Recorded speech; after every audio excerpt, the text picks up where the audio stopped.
Hello, everyone. I'm Kyra Schaefer. I am the CEO of As You Wish Publishing, and I get to spend some time today with Rosemary Hurwitz. I'm going to introduce you to her right now. Accredited Enneagram-based life coach, author, and teacher. Led by a deeper call, Rosemary Hurwitz changed careers in 2004 midlife, and her passion only grows in the field of emotional wellness, spiritual connection through the Enneagram, and intuitive process. You can find her out at spiritdrivenliving.com. And without further ado, here is the lovely Rosemary. How are you? I'm so happy to be with you. I'm happy to be with you. It's great. It's a rainy day in Chi-Town, but the suburbs of Chicago. But we are getting greener grass, and spring is on the way. So I'm happy. There you go. Perfect. That's the thing. I just moved from Phoenix, Arizona, totally brown and dry, to Medford, Oregon. That is totally wet and green. So it's definitely a different. My husband and I used to live in the Midwest as well, so I get it. It is absolutely beautiful out there too. Well, I love Oregon, and oh my gosh, we went from real quick, because before we get into this, we flew into Portland and drove to Bend. And then last year, and then we went from Bend to Portland to see Dale's sister. Oh my goodness. And honestly, I said, this is so beautiful. It looks like, I mean, I'm not a big world traveler, but I've been to New Zealand because my daughter had a working visa there. And that trip from Bend, was it Bend back to Portland? Yeah. Just absolutely beautiful. Breathtaking. It is. And stopped in three sisters. Yeah. Anyway, it was really fun. Very so nice. You're in a beautiful place. You are out there. I am. And the people here are very nice. So it's bonuses all around. And then, of course, when you get to Portland, you got to go to Powell's bookstore, right? Right. Absolutely. So cool. So, Rosemary, you have added your wisdom to our latest book, which is Startup to Stand Out.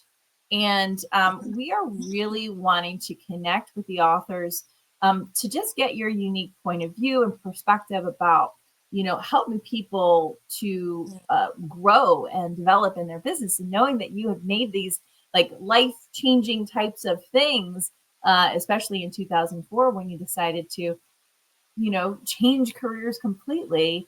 What caused you to want to write for Startup to Stand Out? So about 2.5 years ago, a woman by the name of Mary Felice, she found me on LinkedIn. She's a doctor, has her doctorate, and did similar work that I was doing when she was in the university, the pastoral studies kind of thing, but really ended up in holistic studies, or in holistic world, like I did, landed in there. And she wanted this Enneagram Collaborative Global that she was creating, originally called Enneagram Collaborative Group, but then we expanded and we got all these people, several people from around the world. And so now we kept the ECG, Enneagram Collaborative Global, or those initials, but changed it from group to global. And it has become a very wonderful thing in my life, a group, because when I asked her what she wanted from me, and what it was going to be about, it was basically about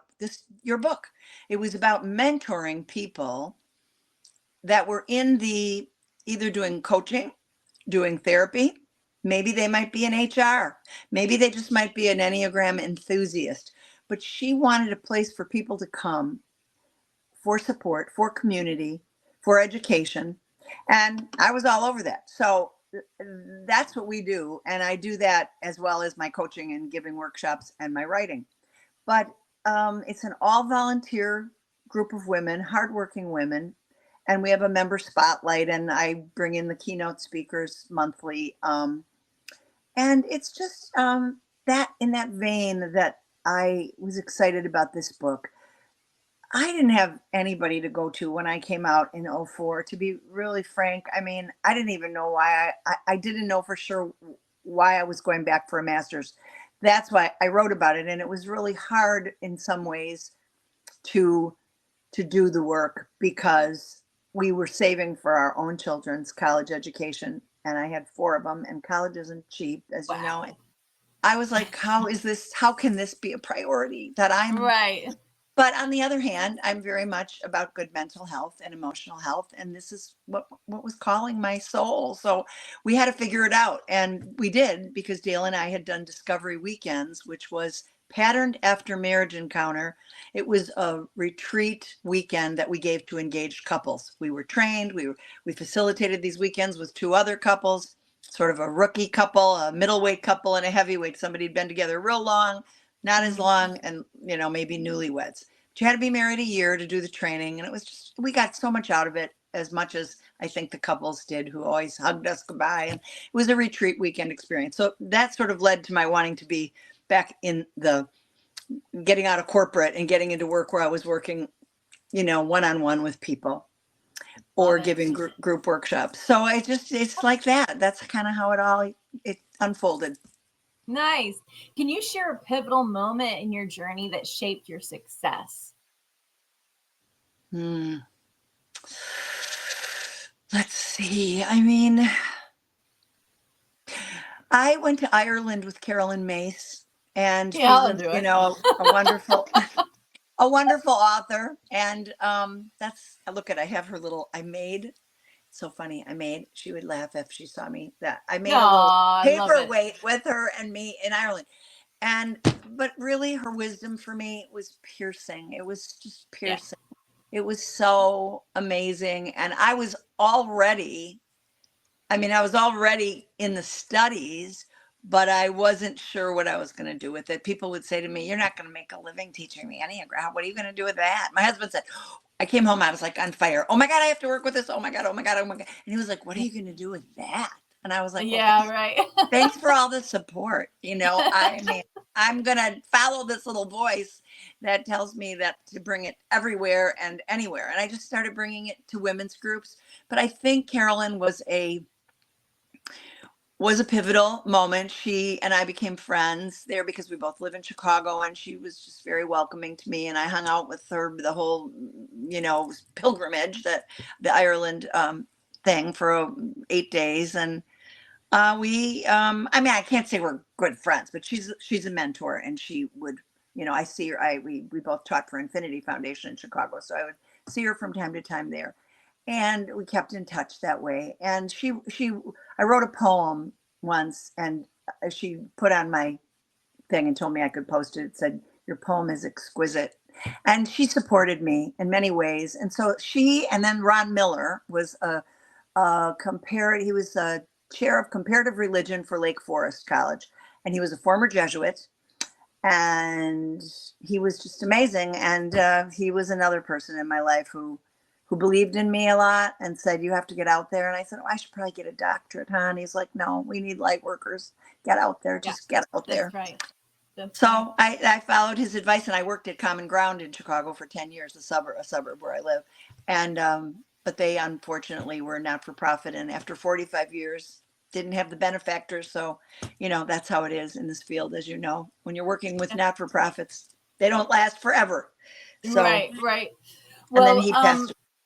Yeah, I mean, Anatomy of the Spirit was a pivotal book for me, and she also had Carolyn had put out some videos at one time, and I watched them at the local Unity Church. We all pitched in and were able to get the videos, and I just remember how grounded I got into understanding how the chakra system worked and how the energy body worked, and what each level meant, and where I was, in stuck in the different, energetic systems in my body. So really pivotal work. And to have somebody like that in your corner is incredibly inspiring and empowering. So happy that you had that experience. And I would definitely recommend for those people who are new to starting their own business or in the energy field, that you find that mentor, whether they know your name or not, right. Like I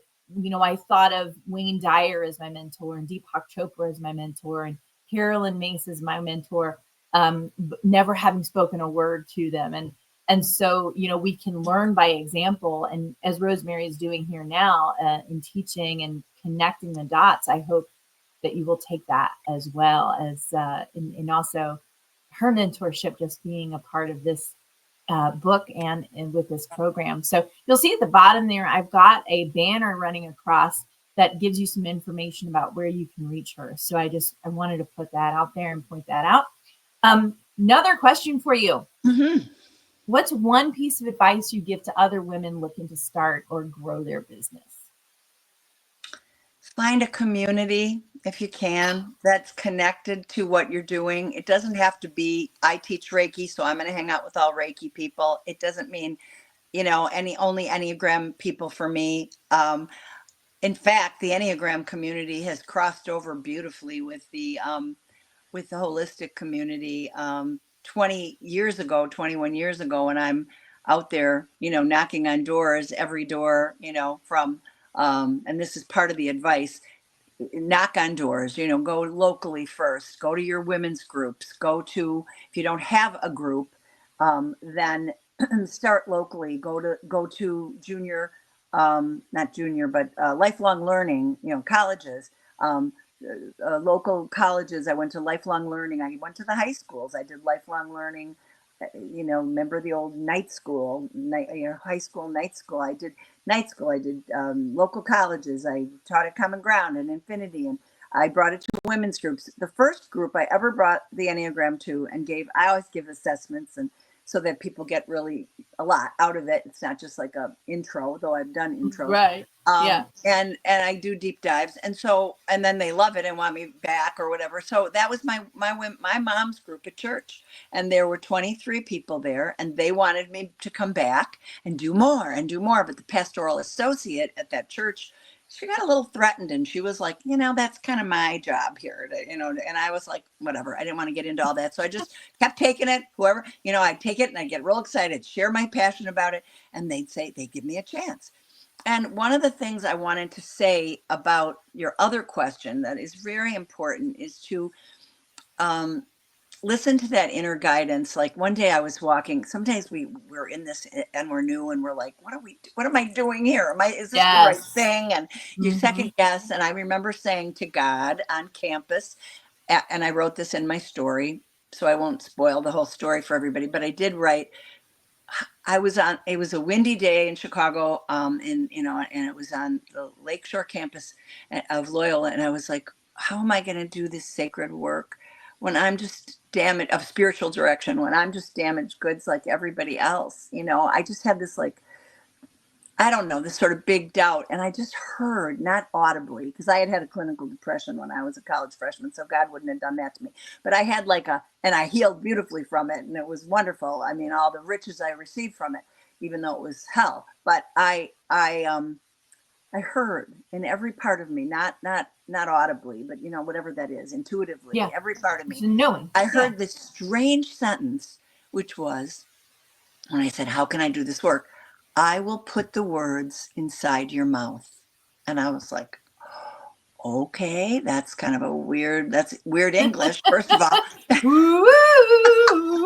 That's weird English. But I held on to that every single time. I was nervous every single time. So take the passion that you have for having made the change or finding the niche, the career, the plan, whatever it is, take the passion that's around it and come from that big time.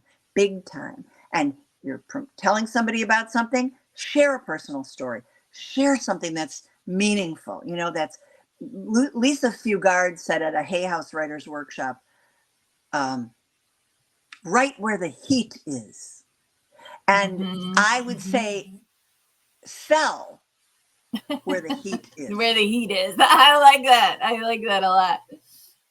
So how do you define success, and has that definition changed over time?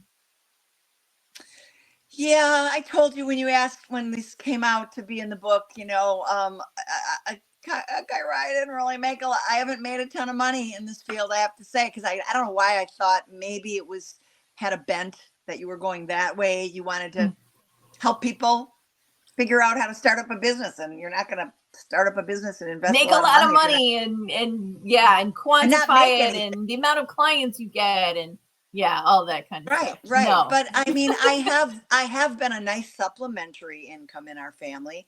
And my husband is now retired and I am not, because I love the work and it's great. I pay for winter in Florida. I pay, if we get there, we didn't get there that much this year, but different, I get, I have a nice supplementary income that provides us with some nice things and so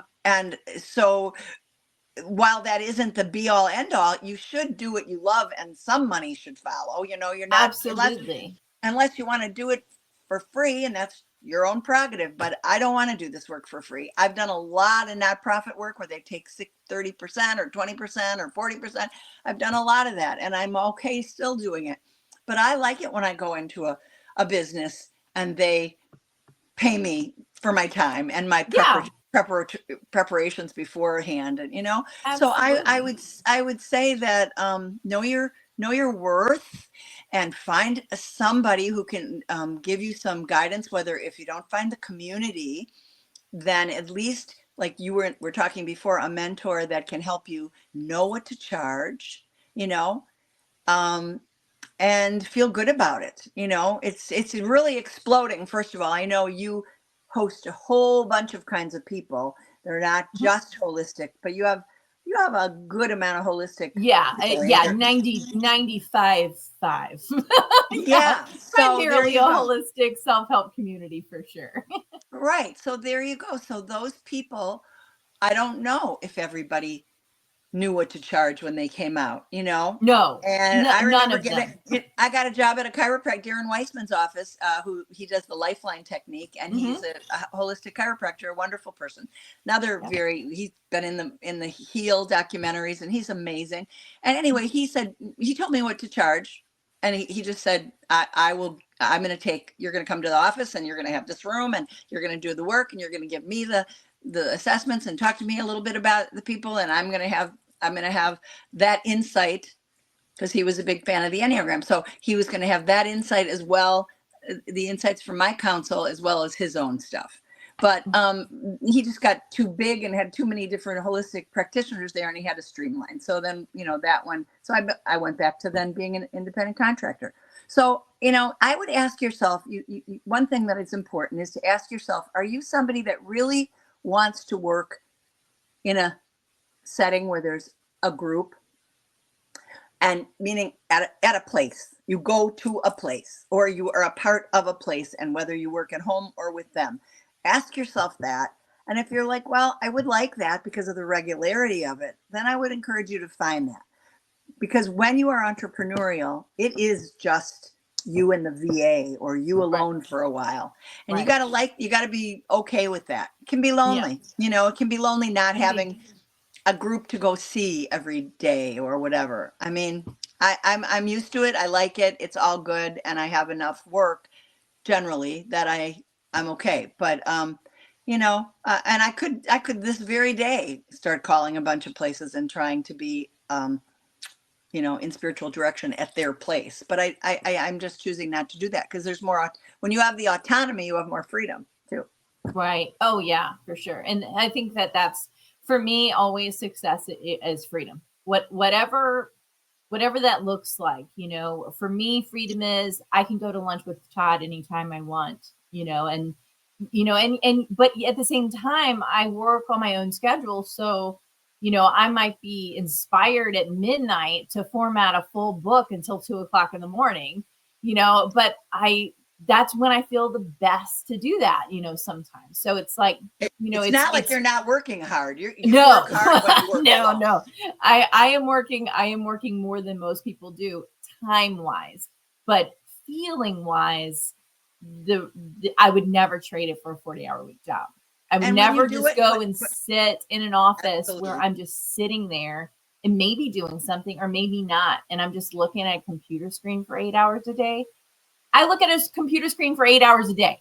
Don't get me wrong, but it's my computer on my time frame in my energy in my space, And that to me is Your definitely freedom. creativity, not the, Yeah. the man, so to speak, Yeah. Yeah. or being under the, under the hand of the man or whatever it is, that old saying, Right. it's Yeah. very, I mean, when you do what you love, it's work, it can be play. And It it's very is. much like that, for me. I write something to myself like this and put it up, and I draw a painting and it I says, love it. I am getting my healing messages of balance and essence and connection to spirit through my Enneagram work and book out to all those with ears to hear. And then I just make I make little affirmations around my office, and Yes. I don't know. I ask God Yeah, to fill in my calendar. that is honing the energy. It's creating so much flow. So, a couple more questions for you, and then we'll wrap it up. Sure. What's next for you in your business or your personal journey? I have been working a little bit more in with companies, because in 2004 when I came out, and I'm like, oh, I was in human resources and corporate recruiting, and I thought, oh, I'll go. I have all these contacts in HR. I'll just go to all these people, and they'll say like, oh, sure, come and work and give trainings to us. And I get out, and they were all like, yeah, no, we don't have any money for that. No, we don't do those. We don't do enrichment. Enrichment's the last to go. And then what happened was in whatever soon after, the economy started to tank, and it was really, just about getting out there and going, and um, like I said, landing more in the holistic community, where I got lots of work, but again, it was somebody was taking part of the earnings all the time, because it was Sure. not for it was the Theosophical Society, it was Infinity, it's Common Ground, it's all these different places that I work. Now I teach at Inner Haven, and they took some of it, but it was great, and I usually get clients from the workshops. That's the other thing. I would say, do the work and do it even for free, but what's next for me is, I hope, another book. Can I show them my book? Mhm. The one book. This is my book that I Yeah. wrote, Who You Are Meant to Be, The Enneagram Effect. And it did get into #1 status on, which I'm proud to say, because it took a long time to write it. And I was intimidated by a lot of PhDs, but I had something very deep to say and to share. Yes. And I thought, you know what, I'm going to do that. So my next book, I want to write Body, Mind, Spirit Enneagram, and talk about how the alignment Very cool. with our body, Yes. mind, spirit. So I may even, we'll see. Maybe I'll even come to you. We'll talk more. But the other one I want to write. My husband is Jewish and I'm Catholic. I mean, loosely on both counts. Not loosely. He's close to his I get heritage. you. Yeah. So there's a book I want to write about, for people who have fear of the other, because we've been married 43 years and we have 4 children and 4 grandbabies. And I want to write a book called Blending, and talk as Yeah. a teaching memoir, talking about how somebody said to me one time in a Christmas card, they went, "You guys are Christmas," and I always loved that. That was so sweet. I mean, every marriage is mixed in some ways, but I want to write about how this was like, religion was the least of our worries, and there are people to. It's nice when it matches up, but I mean, sometimes there are people that there there's are lots people of who. other stuff going on in a marriage.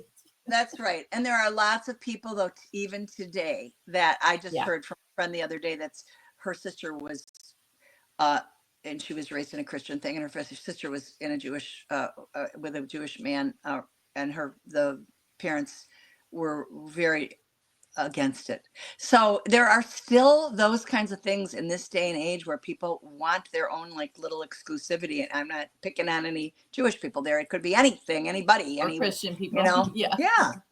So I want to do that, and then I want to just keep working with individuals, and asking God to fill in my calendar, and There that's you what go. happened. I like it. Let God fill in the calendar.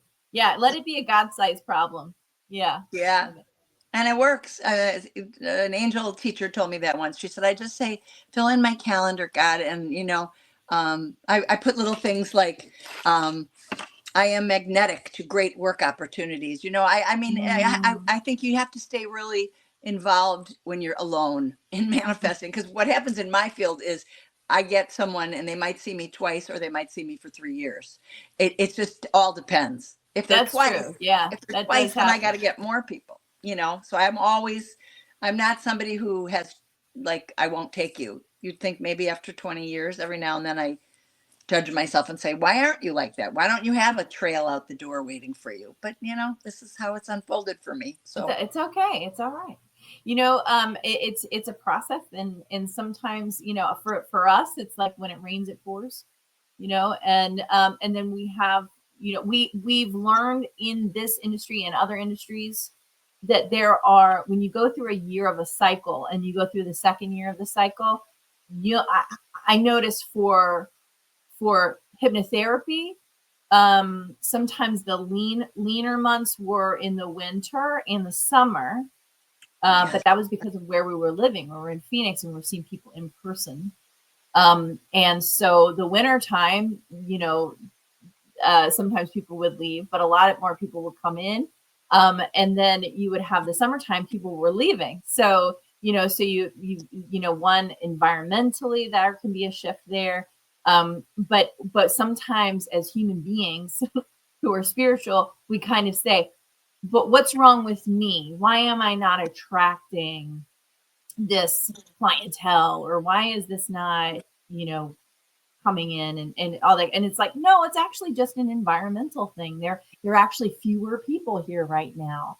Or there's more people going to do their holiday stuff, or whatever. And then thinking about that with publishing, it's kind of the same thing. We get a big boost in the spring and the fall, where people are like, yeah, I want to write, I want to create. And those are like the renewal times, and those are the, like, I'm putting to rest or putting to bed some of the stuff that happened the first part of the year, and I just want to close up my year. So it's kind of an interesting thing. So it's like, for me, it's don't blame yourself.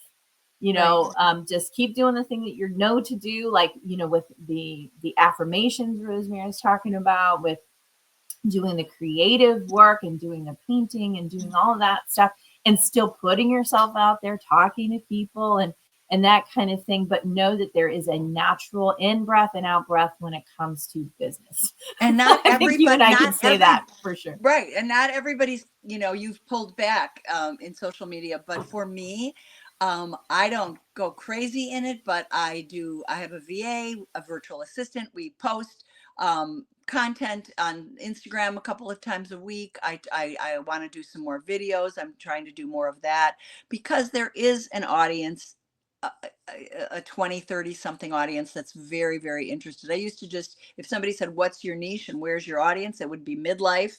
And it was, maybe yes. Early adulthood too would be a secondary market, but really midlife and older, 40s, 50s with the Enneagram. Because if they hadn't, they say the first 40 years of your life, you're putting stuff in your backpack, and the next 40 years you're taking it out. You're trying to find who you are, your own essence. So I would say, if you're called to it, it's not for everybody, and you have to be really consistent. You have to do it. But I'm building up my Instagram following finally, because I was just more on Facebook and LinkedIn sort of happened more. So LinkedIn, if you're a business person or you like that kind of, that there's a business vibe to LinkedIn, which is nice because people aren't bitching about politics, generally. Right, You don't right. see any of Yeah, that stuff. LinkedIn is a very professional. Yeah, it's. I think that as I'm dipping my toe more into that because I am getting off Facebook. So Right. that and that's fantastic. I've really found that I might have some play there more so than other places. So it's very good. Just to close this up, do you have any offers or things going on right now, or do you want to invite them to come to your website? To learn more about you and your book and other things that you've got going on? That's perfect. Just to go to Spirit Driven Living. I usually update it and put events on there. And the next event, that if you're interested in the Enneagram, I'm going to be teaching on the triads. You can find out if you're thinking. This was Karen Horney's work back in the 40s, and then Virginia Satir. If you're thinking, you're in the triad that's thinking repressed, or doing repressed, or feeling repressed. It's Repressed. very, very fascinating. Repressed. Yeah. I mean, it's, you got, you kind of, you learn it and you go, that is what I do. That's what I do. Oh yes, that's what I do. And you know, it's very, very rewarding. If anybody doesn't know what the Enneagram is, it looks like this. And put a note under your pillow. Am I guided to work with Rosemary? You'll know. You'll know in the morning. That sounds perfect. Yes.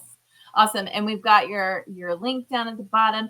She Rosemary, you'll also find her in multiple As You Wish Publishing collaboration books, her own book, and also Startup to Stand Out. And so thank you guys so much for joining us. And for Rosemary, thank you so much for being a part of the book and a part of the As You Wish Publishing family. We are so incredibly grateful for you. Oh, you're great. You're great people, and I'm so happy to be a part of your community. And here's to stand up, start out. Yes. Let's go.